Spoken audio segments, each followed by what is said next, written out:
Salut tout le monde, bienvenue dans cette nouvelle vidéo. Aujourd'hui on se retrouve pour le chapitre 47 de Demon Slayer qui s'intitule, dans la traduction que j'ai, enfin que j'ai, moi non parce que c'est pas mon tome à moi, c'est à mon frère, ce tome, Cloops. Ouais, super le nom du chapitre.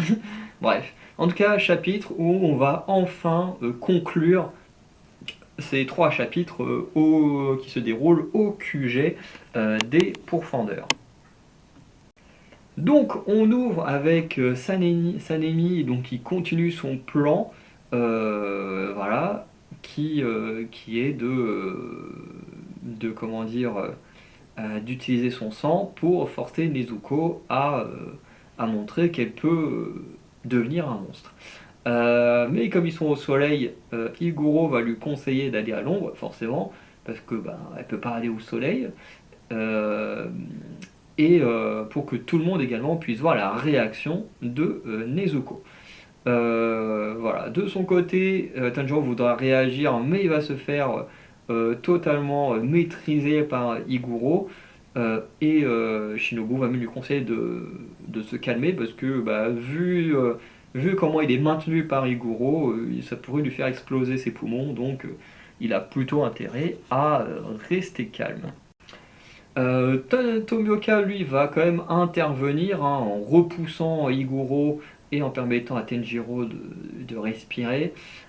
Et Nezuko va remarquer que son frère, elle se souviendra de sa promesse et elle va prendre la décision qui va choquer tous les piliers, qui est celui de détourner le regard du sang et donc de ne pas attaquer Sanemi. Et du coup, Oyakata va juste conclure que c'est la preuve qu'elle ne tuera jamais d'humain. Bon, c'est pas parce qu'elle a résisté là qu'elle pourra résister tout le temps. Mais, en tout cas, elle vient quand même de prouver aux gens que même en lui agitant du nez sous le pif, elle peut résister au fait tout simplement de tuer des humains. Par la suite, on a Oyataka qui nous dit qui dit à Tanjiro qu'il doit prouver maintenant avec Nezuko leur propre valeur, parce que voilà, il vit avec un démon, donc les gens ne vont pas les accepter. C'est pas parce que lui, il a demandé au pied de les accepter et que tout le monde doit le faire que les gens vont être forcément cool avec eux, hein, voilà. Euh, et, euh, et que voilà, très peu de personnes voudront être avec des gens comme eux. Et il lui dit que si il veut vraiment être pris au sérieux, tuer les 12 lunes de Kibutsuji serait un bon moyen d'être pris au sérieux. Et Tenjiro va même promettre plus, c'est que lui ne tuera pas les 12 lunes, il promet avec Nezuko de tuer Kibutsuji. Mais Oyataka va vite le remettre à sa place, d'ailleurs c'est assez marrant, franchement j'aime bien cette scène. Voilà, donc vous avez le message de Tenjiro, mais genre Yakata lui fait non mais pour l'instant contente-toi des lunes, tu n'as pas le niveau, voilà, et puis t'as des gens qui ont dit, oui c'est vrai. Oui, on verra ça plus tard du coup. Et la scène est assez marrante. Oyakata du coup va quand même continuer son discours en disant que les piliers lui sont entièrement supérieurs, qui sont entraînés hyper dur au point d'être les plus respectés dans l'ordre, hein, et qui doivent être bien traités. Voilà, donc Oyakata ordonne deux choses, que Iguro et Shinaguzama ne doivent plus martyriser Tenjiro et Nezuko, et de l'autre côté que Tenjiro doit respecter du coup Iguro, enfin même les piliers en général quoi.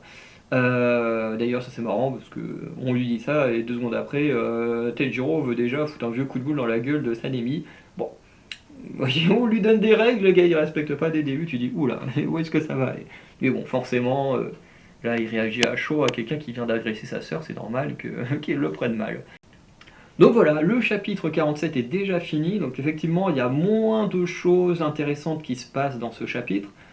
Comparé aux deux précédents, il y avait beaucoup d'informations avec la découverte des piliers, ensuite un peu avec la lettre du Rokodaki, tout ça. Là, c'est vrai qu'il ne se passe pas grand-chose en soi. De manière intéressante, c'est surtout le cas de Nezuko qui va détourner son regard du sang, qui est plutôt intéressant, qui montre voilà, qu'elle peut résister et qu'elle peut être une héroïne même en étant un démon. Et de l'autre côté, voilà, on sait que voilà, il va falloir combattre les 12 lunes, machin, bon ça on le savait déjà, hein, qu'il fallait que Tanjiro récupère le sang des lunes ou je sais plus quoi. Donc voilà, lui dire bon bah voilà tu vas être très sérieux, tu les lunes, bon bah ça je crois que ça fait déjà partie du projet de Tanjiro. Même si lui ce qu'il veut c'est quand même Kibutsuji. Mais voilà, en tout cas, c'est un chapitre plutôt sympa. Moi j'aime bien en soi ce chapitre. Et voilà, en fait, c'est juste sympa, il n'y a pas grand chose de plus à dire. Donc, on va passer à la fin de la vidéo. Hein. Donc, passez bonne soirée. N'hésitez pas à liker, vous abonner, à laisser un petit mot sur Tipeee si vous en avez les moyens, à me dire ce que vous pensez de ce chapitre 47. Et sinon, on se dit à très bientôt pour de nouvelles vidéos. Allez, ciao tout le monde.